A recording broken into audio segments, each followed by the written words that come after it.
Christmas bumper ഭാഗ്യക്കുറിയുടെ സമ്മാന വിതരണം താൽക്കാലികമായി ഹൈക്കോടതി തടഞ്ഞുവെച്ചിരിക്കുകയാണ്. അത് സജിമോനെ സംബന്ധിച്ച് വലിയ ആശ്വാസകരമായിട്ടുള്ളൊരു കാര്യം തന്നെയാണ്. ചേട്ടാ, താൽക്കാലികമായെങ്കിലും ആശ്വാസം നൽകുന്ന ഒരു നടപടിയായിരുന്നു കോടതിയുടെ ഭാഗത്തു നിന്നും ഉണ്ടായിരിക്കുന്നത്, അല്ലേ? അതെ, തീർച്ചയായിട്ടും കോടതിയുടെ ഭാഗത്തുനിന്ന് വളരെ അനുകൂലമായിട്ടുള്ള ഒരു നിലപാടാണ് ഉണ്ടായിരിക്കുന്നത്. അതിൽ ഞാൻ സന്തോഷനാണ്. ഈ ടിക്കറ്റ് എൻ്റെ കയ്യിൽ നിന്ന് നഷ്ടപ്പെട്ടു എന്നുള്ളത് ഉറപ്പാണ്. പക്ഷേ അത് യഥാർത്ഥ അവകാശിക്ക് തന്നെ ടിക്കറ്റ് സമ്മാനം ലഭിക്കണമെന്നുള്ള ഉദ്ദേശത്തോടു കൂടിയാണ് ഞാൻ ഈ പരാതിയായിട്ട് മുന്നോട്ട് പോകുന്നത്.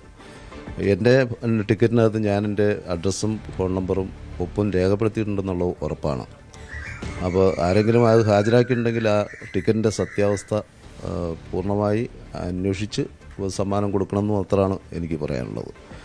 അതേപോലെ തന്നെ എൻ്റെ ടിക്കറ്റ് നഷ്ടപ്പെട്ടത് ഇവിടെ കൊറിയർ സ്ഥാപനത്തിൽ വെച്ചാണെന്നും എനിക്ക് ഉറപ്പുണ്ട്. അതിനെക്കുറിച്ചും കൂടുതൽ അന്വേഷിക്കണം എന്നാണ് എനിക്ക് പറയാനുള്ളത്.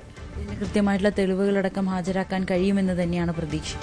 തീർച്ചയായിട്ടും ഇന്ന് ഈ ആധുനിക കാലഘട്ടത്തിൽ ഒരു കംപ്ലൈൻറ്റ് കൊടുത്തു കഴിഞ്ഞാൽ കൂടുതൽ അന്വേഷണത്തിൽ സാങ്കേതികമായ ശാസ്ത്രീയമായും അന്വേഷിച്ച് നമുക്ക് കണ്ടെത്താൻ കഴിയുന്നതാണ്.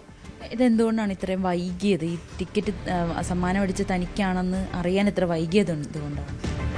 ടിക്കറ്റ് എനിക്കാണ് അടിച്ചതെന്ന് ഞാൻ അന്ന് തന്നെ അറിഞ്ഞതാണ്. ഈ ടിക്കറ്റ് നറുക്കെടുപ്പ് നടന്നത് 24/1/26 ജനുവരി. അന്ന് ഒരു 3 മണിയോട് കൂടി തന്നെ ഞാൻ മൊബൈൽ ഫോണിൽ ലൈവ് ആയിട്ട് ഈ ഇതിൻ്റെ നറുക്കെടുപ്പ് ഞാൻ ഫലം കണ്ടതാണ്. കാരണം ഞാൻ നിരന്തരം ലോട്ടറി എടുക്കുന്ന ഒരു വ്യക്തിയായതുകൊണ്ട് ഇതിൻ്റെ മൊബൈൽ ആപ്പ് എൻ്റെ ഫോണിലുണ്ട്. ഞാനിപ്പോൾ വീടിന് വെളിയിൽ എൻ്റെ ഒരു പേഴ്സണൽ വർക്കുമായിട്ട് ബന്ധപ്പെട്ട് ഉള്ള വർക്കിലായിരുന്നു. അവിടെ വെച്ചാണ് ഞാൻ ഈ മൊബൈൽ ഫോണിൽ ഇത് കാണുന്നതും ടിക്കറ്റ് ഭാഗ്യം ലഭിച്ച കാര്യം എനിക്ക് അറിയാൻ കഴിഞ്ഞത്. അപ്പോൾ എൻ്റെ കൂടെ 2 ബംഗാളി ഭായിമാർ വർക്ക് ചെയ്യുന്നുണ്ടായിരുന്നു. അവരോടൊപ്പം ആണ് പണിയെടുത്തിരുന്നത്. ഈ വർക്കിനിടയിൽ ഞാനൊരു 6 മണി കഴിഞ്ഞപ്പോഴത്തേക്ക് എനിക്കൊരു ആക്സിഡൻ്റ് ഉണ്ടായി. ഞാൻ അവിടെ വെച്ചൊന്ന് വീഴാൻ ഇടയായി. ആ വീഴ്ചയൊക്കെ കഴിഞ്ഞ് വീട്ടിൽ വന്ന് 8 മണിയായപ്പോൾ വീട്ടിൽ വന്ന് വൈഫിനോട് പറഞ്ഞു, നമ്മുടെ ടിക്കറ്റിനാണ് സമ്മാനം അടിച്ചിരിക്കുന്നത്, ആ ടിക്കറ്റ് നോക്കിയെടുക്കാൻ പറഞ്ഞു. അപ്പോൾ എനിക്ക് ആ ടിക്കറ്റ് എവിടെ വെച്ചെന്ന് പിന്നീട് ഓർമ്മ വന്നില്ല.